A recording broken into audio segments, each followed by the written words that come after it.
जय हिंद दोस्तों, स्वागत है आपका अपने YouTube channel real success force पर। सो फ्रेंड्स, काफ़ी दिन से कोई भी वीडियोस इस चैनल पर नहीं आ रही थी ड्यू टू सेल्फ स्टडी, क्योंकि आपको पता है कि आपके साथ साथ हम भी जो है वो तैयारी करते रहते हैं, अपनी पढ़ाई करते हैं। इस वजह से काफ़ी दिन से कोई भी वीडियोस वगैरह नहीं आ रही थी, लेकिन अब आपके चैनल पर रेगुलर वीडियोस आती रहेंगी। जैसा कि आप सबको पता है कि एसएससी जीडी 2025 की जो नई भर्ती आई है, इसको लेकर काफ़ी स्टूडेंट्स में उत्साह है कि भाई बैक टू बैक वैकेंसी देखने को मिल रही हैं और इसकी जो तैयारी है वो हमको किस तरीके से करनी है।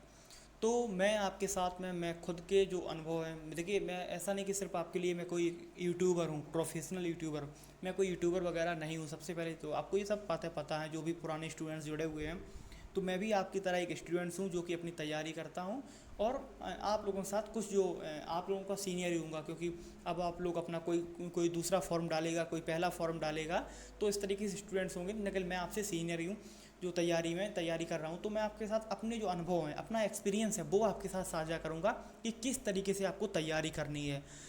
देखिए, मैंने एसएससी जीडी जो क्वालिफाई किया 2023-24 वाला, तो उसी के हिसाब से आपको बताऊंगा कि जो किस तरीके से आपको तैयारी करनी है, मैंने किस तरीके से तैयारी करी और आप स्कोर 140 प्लस कैसे कर सकते हैं। ये आपका रॉ स्कोर है 140 प्लस, ये कोई नॉर्मलाइज स्कोर नहीं है भाई। नॉर्मलाइज स्कोर का कोई भरोसा नहीं। आपको पता है कट ऑफ कितनी लगती है, 139 जनरल की लगती है, आपको 139 के ऊपर ही, तो आपको पता है। इस वजह से मैं ये रॉ आपको किस तरीके से आप स्कोर कर सकते हैं, एक 70 प्लस क्वेश्चन आप किस तरीके से सही करेंगे और वो कैसे होते हैं, मैं आपको वो भी दिखाऊंगा।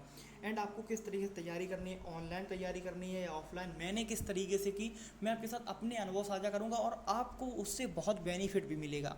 आप समझेंगे एक एक बात को। अगर आप पहली बार चैनल पर आए तो एक बार सब्सक्राइब जरूर कर लेना, जुड़ जाना। जो भी कंप्लीट डिटेल्स रहती है इस भर्ती को लेकर, आप अगर साथ में जुड़ेंगे तो डेली आपके लिए स्ट्रेटजीज वीडियो लाता रहूँगा। देखिए, ऐसा नहीं कि आपको किस तरीके करना है, आज आपको क्या पढ़ना है, इस तरीके से मैं वीडियोस लाता हूँ।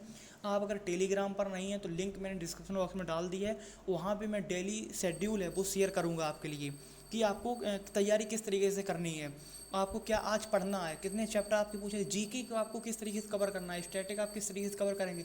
मैंने जो जीके के नोट्स बनाए थे मैं वहाँ पर शेयर कर दूँगा, एक एक करके डे बाई डे शेयर करूँगा कि इसको आज आपको पढ़ना है। ठीक है। अब बात करेंगे कि ऑनलाइन तैयारी करनी है, ऑफलाइन तैयारी करनी है, कंप्लीट जो आपका स्ट्रेटजी रहने वाली है वो क्या रहने वाली है एसएससी जीडी के लिए, सारी बात इस वीडियो में हम डिस्कस करेंगे।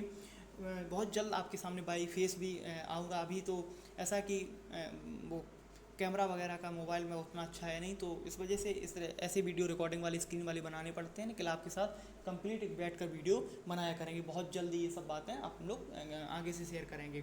तो पोस्ट आपकी 39,481 आई है कंप्लीट, उसकी डिटेल बात करेंगे। और ऑफलाइन या ऑनलाइन आप अगर न्यू स्टूडेंट्स हैं तो आपको किस तरीके से तैयारी करनी है, सारी बात इस वीडियो में हम डिस्कस करने वाले। चले फिर वीडियो को स्टार्ट करते हैं। उससे पहले आप अगर चैनल पर नए आए तो एक बार सब्सक्राइब जरूर कर लेना। सबसे पहले मैं आपको बता देता हूँ कि आपको तैयारी ऑनलाइन करनी है कि ऑफलाइन करनी है, इसी के ऊपर जो डाउट है तो उसको मैं क्लियर करने वाला हूँ। तो देखिए, अगर आप बिल्कुल न्यू स्टूडेंट्स हैं और अभी तक आपने कहीं पर भी नहीं पढ़ा है, एक भी बार आपने नहीं पढ़ा है, बिल्कुल आप जीरो से अपनी तैयारी स्टार्ट करना चाह रहे हैं, तो किस तरीके से आप करेंगे। देखिए, आप सबसे पहले कम से कम 10 दिन आप ऑनलाइन पढ़ के देखिए। ऑनलाइन आपको कहाँ से पढ़ना है वो मैं आपको अगली वीडियो में बता दूंगा कि आपको कहाँ कहाँ से पढ़ना है। अगले वीडियो में मैथ किससे पढ़नी है, आपको रीजनिंग किससे पढ़नी है, आपको जीके किससे पढ़नी है, एंड आपको हिंदी किससे पढ़नी है, किस बुक से पढ़नी है। कोई भी प्रमोशन वीडियो नहीं रहेगा, तो आप ये चक्कर मत पढ़ना कि ये प्रमोशन की वजह से इस किताब का कर रही हैं। मैं वो करूँगा जो मैंने यूज़ किया है। ना अभी तक मैंने प्रमोशन किया है, ना मैं आगे अभी इस तरीके से प्रमोशन करने वाला हूँ कोई गलत जानकारी को लेकर। देखिए, अगर आप सबसे पहले बिल्कुल न्यू स्टूडेंट्स हैं तो आप कम से कम 10 दिन आपको क्या करना है कि आप ऑफलाइन पढ़ के देखिए, और सॉरी ऑनलाइन पढ़ के देखिए कि आपको उसमें से कुछ समझ में आ रहा है कि नहीं आ रहा है। अगर आपको वहाँ से थोड़ा भी समझ में आए, अगर आपने 100% मान ली हर चीज़ होती है, अगर आपको वहाँ से 20% भी अगर आपको समझ में आता है, 20% भी अगर आपको समझ में आता है, तो आप ये थोड़ा थोड़ा उसको कंटिन्यू करिए। आप 2 घंटे पढ़िए, 3 घंटे पढ़िए, 4 घंटे पढ़िए। अगर आप इस तरीके से पढ़ेंगे तो आपको क्या है कि उसकी हैबिट फिर बनती चली जाएगी। आप देखिए, मैं आपको अगर सजेस्ट करता हूँ, अगर आपके घर में थोड़ा जो एटमॉस्फेयर है वो अगर अच्छा है तो ठीक है। घर में आप घर से बढ़िया कुछ नहीं है। अगर आपको नेट की प्रॉब्लम है या आपके पास डाटा नहीं है तो आप अपने पास लाइब्रेरी 4 या 500 रुपये में आपकी होती हैं लोकल में, वो आप ज्वाइन कर सकते हैं। अब देखिए लाइब्रेरी में ज्वाइन करने का एक बेनिफिट और एक सबसे बड़ा डिसएडवांटेज जिसको आप बोल सकते हैं, क्योंकि वहाँ पर बैठ के अगर आपके मोबाइल में इंस्टाग्राम और फेसबुक है तो आप उसको स्क्रॉल जरूर करेंगे एंड वहाँ पर आपको अपना जो समय है वो आपको जान नहीं पड़ेगा, बिल्कुल 2-3 घंटे आपके उड़ जाएंगे। आप 7 घंटे के लिए लाइब्रेरी गए, वहाँ पे आपने लाइब्रेरी में जाके आपने क्या किया कि 2-3 घंटे आपने रील स्क्रॉल कर लिया, फिर 1-आध घंटे बात कर ली और आपके 2-3 घंटे ही वहाँ पर प्रोडक्टिव हो पाए। तो इस तरीके से आपको नहीं करना है। अगर आपकी हैबिट है ज़्यादा इंस्टाग्राम को तो उसको आप बंद कर दीजिए, ठीक है। और आप ऑनलाइन पढ़िए, अगर घर में पढ़ रहे हैं तो घर में पढ़िए, कोई इससे दिक्कत नहीं कि अगर लाइब्रेरी जाएंगे तभी सिलेक्शन होगा, ऐसा कुछ नहीं होता है। आप घर में पढ़िए, आपको दिन में दिक्कत होती है तो आप रात में पढ़िए, रात में बैठ के पढ़िए। आप शाम को बैठ जाइए 8 बजे, सुबह तक पढ़िए। सुबह तक मतलब ऐसा रहता है कि 1-2 बजे तक, सुबह तक नहीं है कि 8 बजे तक ही पढ़ना है। आप 12-1 बजे तक आप पढ़ सकते हैं, आराम से पढ़ सकते हैं, 4-5 घंटे आप बैठ कर पढ़ सकते हैं। अगर आप मैथ लगाएंगे तो 2-3 घंटे उसी में चले जाते हैं, ठीक है। अगर आपको ऑनलाइन समझ में नहीं आता है तब आप ऑफलाइन के ऊपर जा सकते हैं, जो भी आपके लोकल में कोचिंग हो। आप ये नहीं कि अगर आपके पास में कोई कोचिंग है तो आप उसकी ये रिस्पेक्ट नहीं कर रहे कि वो क्या पढ़ाएगा, ऐसे ही पढ़ा रहा है, ठीक है, ऐसा नहीं होता। वहाँ पर आप पढ़िए। और क्या होता है कि जो लोकल कोचिंग होती है वहाँ पर आपको ज़्यादा बेनिफिट मिलेगा, क्योंकि ऐसा होता है कि वो आपके लोकल के जो स्टूडेंट्स रहते हैं वो भी आपको जानते हैं, टीचर है वो भी आपको जानता है और वो आपकी कमजोरी और उसको जानता है। जब आप 100 लड़कों में बैठेंगे तब आपको ज़्यादा समझ में आएगा कि आप 50 लड़कों में बैठेंगे तब आपको समझ में आएगा। 100 से ज़्यादा ही होती है। अगर आप कहीं बड़े जैसे कानपुर हो गया, लखनऊ हो गया, जहाँ भी आपको तैयारी करनी है अपने शहर में, जहाँ भी आप जाएंगे तो वहाँ आपको क्या करें, जब तैयारी करेंगे तो बैठ के ये लगेगा अरे भाई इतना 500 लड़का पढ़ रहा है तो यहाँ सिलेक्शन तो भर भर के हो जाएंगे। ऐसा नहीं है, जहाँ भी कम बच्चे होते हैं वहीं सिलेक्शन ज़्यादा होती है, क्योंकि इसका एक मेन रीज़न है कि कोई टीचर जा के आपसे पूछता है कि भाई आपको समझ में आया कि नहीं, क्योंकि उसको आपको पता है अगर आपको समझ में नहीं आया आप चले जाएंगे तो उसका भी लॉस है। इस वजह से, और जहाँ पे बहुत सारे बच्चे हैं उन्होंने एक साथ फीस जमा करवा ली आपकी 8-10-15 हज़ार, फिर आप कहीं भी नहीं जा सकते और आपको समझ में आए चाहे ना आए कोई मतलब नहीं है, ठीक है। तो इस टाइम मुझे जो बेटर लगता है वो ऑनलाइन ज़्यादा बेटर लगता है। ऑनलाइन इस वजह से बेटर लगता है क्योंकि आपके पास मल्टीपल टीचर्स हैं, और मल्टीपल टीचर्स मतलब बेस्ट टीचर्स हैं। आप किसी से भी पढ़ सकते हैं, आपको इसका समझ में नहीं आ रहा आप उसका पढ़िए, लेकिन फिर एक का ही पढ़िए। ये नहीं कि आपने परसेंटेज पढ़ लिया भाई इस टीचर का, उसका 2 पार्ट पढ़ लिए इस टीचर से, फिर आपका मन है, क्योंकि 5 से 6 पार्ट होते हैं किसी भी एक चैप्टर के, 5 से 6 क्लासेस होती हैं। 2 क्लासेस इससे पढ़ ली, 2 क्लासेस और किसी पढ़ ली, 2 क्लासेस और किसी पढ़ ली, यानी 3 टीचर का आपने पढ़ लिया और आपने शुरू का पढ़ लिया और लास्ट का रह ही गया, तो उससे कुछ मतलब नहीं है। जिससे भी पढ़ना है कंप्लीट पढ़ना है। यूट्यूब पर सबसे बेस्ट है भाई। आप क्या करना है कि प्लेलिस्ट सेव कर लेना है, यूट्यूब पर जाना है, इतना कंटेंट है आपको। बैच अगर आपको नहीं खरीदना है उसके बारे में भी बताएंगे कि किसका खरीदना है, किसका नहीं खरीदना, कहाँ से पढ़ना है, यूट्यूब पे किन की कौन कौन सी प्लेलिस्ट आप पढ़ सकते हैं, सारी बातें मैं आपको बताऊंगा। यूट्यूब पर जाना है, आपको सर्च करना। आप ये मत देखिए कि ये सिर्फ एसएससी जीडी के लिए ही डेडिकेटेड है, उसमें अगर यूपी पुलिस लिखा हुआ है तब भी आप पढ़ लीजिए, क्योंकि सवाल आपके एक से ही रहते हैं। कुछ 20% का 1/5 की जगह 1/4 नहीं हो जाएगा, हर जगह 20% का 1/5 ही रहता है, ठीक है, फ्रैक्शन। ऐसा नहीं कि अगर आप पुलिस का पढ़ लेंगे तो 1/4 हो जाएगा, अगर आप उसका जीडी का पढ़ लेंगे तो 1/5 हो जाएगा, अगर आप वही एसएससी का पढ़ लेंगे तो 1/6 हो जाएगा। ऐसा कुछ नहीं है, ठीक है, 1/5 ही रहेगा हर जगह। तो आपका एक जगह से पढ़ना है, प्लेलिस्ट जहाँ पे 60-70 वीडियो मैथ के हों, वो आप आराम से 2-3 महीने में ख़त्म कर सकते हैं, 2 महीने में आराम से। आप डालिए कि मुझे ये पढ़नी है कंप्लीट मैथ, अब उसमें अगर सीजीएल लिखा हुआ है फिर आप ये कहेंगे अरे इतना कठिन कहाँ आएगा, ऐसा नहीं होता। आप पढ़ लीजिए कहीं जो भी आपको समझ में आता है, जिस भी टीचर का आपको समझ में आता है, प्लेलिस्ट सेव कर लीजिए 4 जीके की। अब जीके की आपको क्या करना है, देखिए जीके की मैं आपको स्ट्रेटजी बता देता हूँ। जीके में आपको क्या करना है, स्टैटिक का जो है आप एक किताब ले सकते हैं, किसी की भी किताब ले सकते हैं। आप अगर स्पेसिफिक कहेंगे तो मैं आपको अगली वीडियो में बता दूंगा मैं किस किताब से पढ़ा था, वो मैं आपको बता दूंगा। तो देखिए आपको किसी भी स्टैटिक की एक बुक ले सकते हैं, उसको पढ़िए, ठीक है। ल्यूसेंट ले सकते हैं, उससे पढ़ लीजिए। जीके का हो गया आपका। और अगर आपको प्रैक्टिस करनी है, मैं आपको यहीं पर बता देता हूँ कि जीके की अगर आपको प्रैक्टिस करनी है, क्वेश्चन देखनी है, मैं एक फ़ोटो डालूंगा कि किस तरीके से आपको इसी की कम्युनिटी पर डालूंगा, आपको किस तरीके से जीके के नोट्स बनाने हैं, वो आप ज़रूर देख लेना, ठीक है। उसके लिए आपको सब्सक्राइब करके रखना पड़ेगा, जैसे अपडेट पहुँचे आपको मिल जाए, और टेलीग्राम पर भी मैं डाल दूंगा। उस तरीके से आपको नोट्स बनाना है, ठीक है, जीके का, कि क्या क्या आपको पढ़ना है। उसके बाद हो गया जीके का, हो गया आपको क्या करना है, जीके के नोट्स जैसे प्रैक्टिस सेट होता है, किसी का एक अच्छा प्रैक्टिस सेट कंप्लीट हो, उसी में हर चीज़ हो, स्टैटिक भी हो, पॉलिटी भी हो, ज्योग्राफी हिस्ट्री सारी चीज़ें हों, उन्हीं को आप उसी एक सेट को कंप्लीट करिए, उसी को 2 बार पढ़िए। ठीक है, अगला सेट लिखिए, फिर उसको 2 बार पढ़िए, फिर अगला सेट लिखिए, फिर उसको 2 बार पढ़िए। और उसके बाद जब आपके 10 सेट हो जाए तो 10 सेट को एक बार रिवाइज कर लीजिए, या 7-7 सेट करके रिवाइज कर लीजिए। ठीक है। एंड उसके बाद क्या करना है आपको, जैसे जीके का हो गया, मैथ का आपको किसी एक की प्लेलिस्ट सेव कर लेनी है। रीजनिंग की भी आपको वही करना है कि रीजनिंग में आपको प्रैक्टिस ज़्यादा करनी है। प्रैक्टिस अब आप कहाँ से करेंगे भाई, प्रैक्टिस को लेकर आपको प्रॉब्लम है तो प्रैक्टिस आप देखिए मॉक टेस्ट दे सकते हैं, उससे आप प्रैक्टिस कर सकते हैं।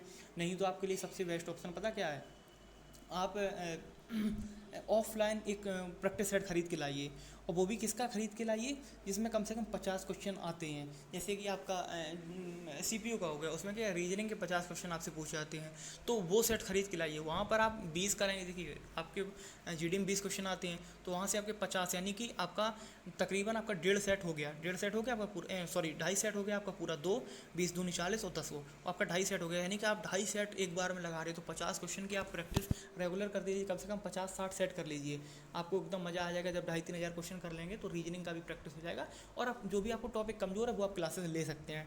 एंड आपका हिंदी का आपका यूट्यूब पर इतनी बहुत सारी क्लासेस डली हैं, आप किसी से भी पढ़ सकते हैं हिंदी का।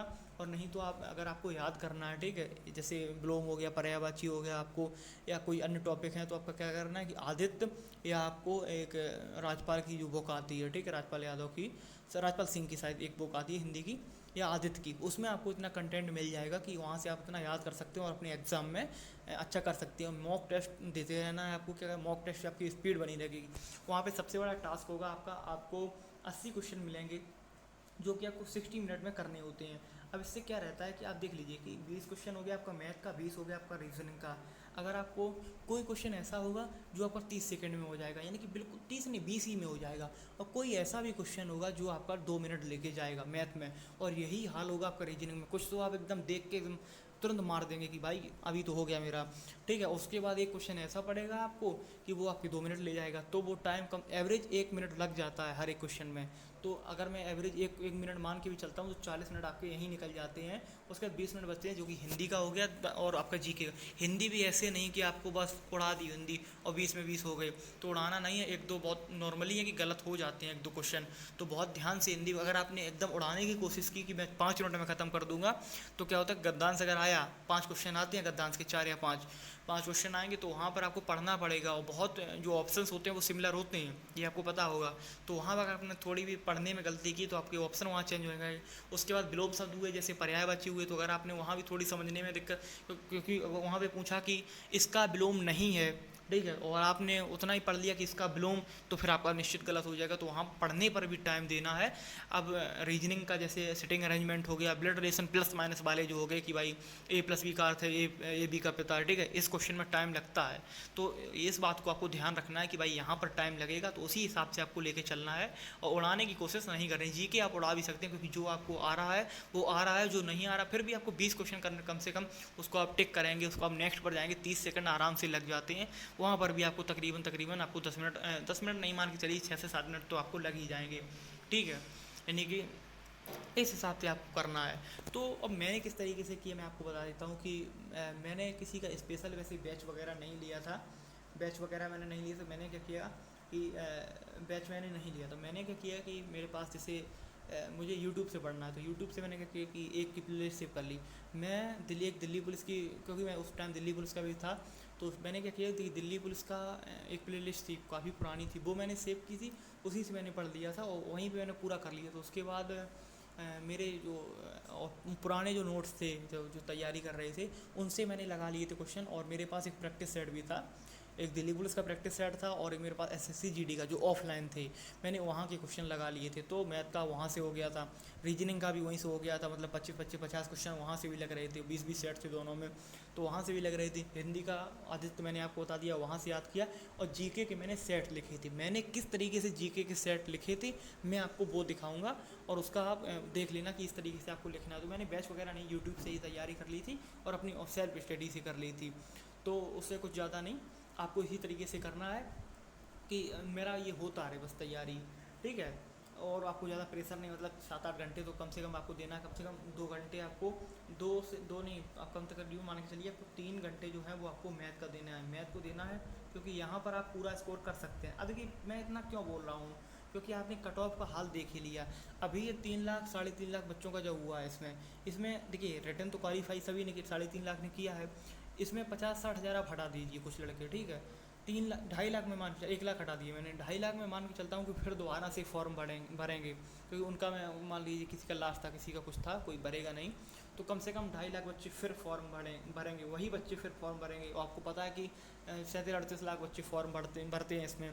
तो क्या है कि 2.5 लाख बच्चे वो फिर फॉर्म भरेंगे जिनका एक बार एग्ज़ाम क्लियर हो गया है, और वो फिर आपकी फिर कंपटीशन में आएंगे। और आप बिल्कुल अभी आपका या फिर रिटन क्लियर नहीं हुआ है या फिर आपका पहली बार आप देने जा रहे हैं, देखिए मैं आपको डिमोटिवेट नहीं कर रहा हूँ, तो उस हिसाब से मैं आपको बता रहा हूँ कि किस हिसाब से आपको पढ़ना है, क्योंकि उनको भी आपको बीट करके आगे अपना लिस्ट में नाम लगाना है। इस वजह से मैं आपको बता रहा हूँ कि वो बच्चे आएंगे, वो भी फिर कंपटीशन में आएंगे, और उन्होंने तैयारी बंद नहीं की। आपको पता है कि यूपी पुलिस था तो वो भी तैयारी चल रही थी, और भी अपने जो भी अदर एग्ज़ाम की तैयारी कर रहे हैं वो अपनी भी तैयारी बंद नहीं कर रहे हैं। तो आपको उसी के हिसाब से आपको लेके चलना है कि मेरा इस बार हो ही जाए। तो 3 लाख कम से कम 3 घंटे आपको मैथ का देना है, जो मैं देता था मैं वही आपको बता रहा हूँ, ठीक है। 2 घंटे आपको रीजनिंग का देना है, मैं वही बता रहा हूँ जो मैंने फॉलो किया है, मैं कुछ आपको ज़्यादा नहीं बता रहा हूँ, ठीक है। 3 घंटे आपका मैथ का हो गया, 2 घंटे आपका रीजनिंग का हो गया, और आपका 1 से 1.5 घंटे आपका, मैं 1.5 घंटे मान के चलता हूँ आपको हिंदी का देना है। तो इसका 1.5 घंटे हिंदी का, जो कि आपको याद करनी है। पर्यायवाची हो गया, मुहावरे हो गया, लोकोक्तियाँ हो गया, विलोम शब्द हो गया, आपको तत्सम तत्सम हो गया, और कुछ इसके ग्रामर के भी पोर्शन आ जाते, कभी क्रिया से क्वेश्चन आने लगता है, कभी किसी से, इसका कोई भरोसा नहीं रहता है। एसएससी जीडी की जो हिंदी है वो बदल ही जाती है अक्सर। तो क्या होता है कि इसमें आपको ध्यान से हिंदी पढ़ के ही जानी है, पता नहीं क्या आपसे पूछ ले, लेकिन जो वोकैब का सेक्शन है उस पर आपको ज़्यादा ध्यान देना, वही आपसे पूछा जाएगा। वाक्य शुद्धि हुई, बर्तनी हुई, इन चीज़ों पर आपको बहुत फोकस रख के चलना है, ठीक है। मैं टॉपिक भी डिक्लेयर करूँगा, जो अब आपके वीडियोस पर आते रहेंगे, जीडी की तैयारी आपको किस तरीके से करनी है, तो मैं आपको सिलेक्ट चैप्टर करूँगा, ये आपको पढ़ना है, ये आज पढ़ना है, ये कल पढ़ना है, ठीक है। अब क्या हो गया, 3 2 5 और 6 घंटे आपके हो चुके हैं। एंड आपके जीके 1 घंटे आप मैं जीके का 1 घंटा यहाँ पर लिख रहा हूँ, अभी आप परेशान मत होना, अभी बढ़ाएंगे। 1 घंटा क्या हुआ जिसमें आपको लूसेंट पढ़ना है 1 घंटे में। और उसमें क्या है कि आपने जब मॉडर्न हिस्ट्री जैसे चालू की तो उसी के साथ में आप पॉलिटी भी पढ़ने लगी, यानी कि आपने 2 दिन पढ़ी है क्या मॉडर्न हिस्ट्री, 2 दिन पॉलिटी, फिर 2 दिन मॉडर्न हिस्ट्री, अब ऐसे आपका ख़त्म हो जाएगा। उसी के साथ आपको क्या करना है, ये पढ़ने के बाद में आपको रोज़ एक जो सेट होता है जीके का, जो कंप्लीट सेट होता है, मैं आपको सजेस्ट करूँगा, प्लेलिस्ट के लिख दूंगा नेक्स्ट वीडियो में आपको कहाँ से पढ़ना है। तो उन सेट्स को कम से कम 30-40 सेट वहाँ से कर लेना। उनको सेट को जब आप लिखेंगे तो 2 घंटे आपके वहाँ जाएंगे, नहीं 3 घंटे आपके हो गए। तो ये मान के लिए 3 3 6 और 3 आपके 9 घंटे तकरीबन हो गए। तो मैंने आपको वही बोला कि आप अगर थोड़ा मैथ कम भी कर सकते हैं, अगर आपको नहीं पढ़ने का ज़्यादा माने 2 घंटे पढ़ सकते हैं तो 8 घंटे हो गए, लेकिन इतना आपको पढ़ना पड़ेगा। इससे कम आप क्या करेंगे फिर बताइए। 1 घंटा रीजनिंग में आप क्या करेंगे, आप मुश्किल में 40-50 सवाल लगा पाएंगे 1 घंटे में। जगह मिक्स लगाएंगे, मिक्स 50 सवाल लगाने काफ़ी डिफिकल्ट टास्क है, ठीक है, 1 घंटे में। तो इस तरीके से आपको तैयारी करनी है। कोई भी डाउट हो तो आप नेक्स्ट वीडियो में पूछ सकते हैं हमसे कि भाई कोई हमारा डाउट है तो आप कमेंट सेक्शन में आप डाल दीजिए, मैं नेक्स्ट वीडियो में कवर कर लूँगा कि आपको किस चीज़ कहाँ से पढ़नी है, तो वो मैं ऐड करता हुआ चलूँगा और मैं आपको अगले वीडियो में डिस्कस करते हुए चलूँगा। और जो भी स्ट्रेटेजी रहेगी वो मैं आपसे शेयर करता रहूँगा। तो आई होप आपको सारी बातें समझ में आई होंगी। मिलते हैं आपसे अगली वीडियो में, तब तक के लिए जय हिंद, जय भारत।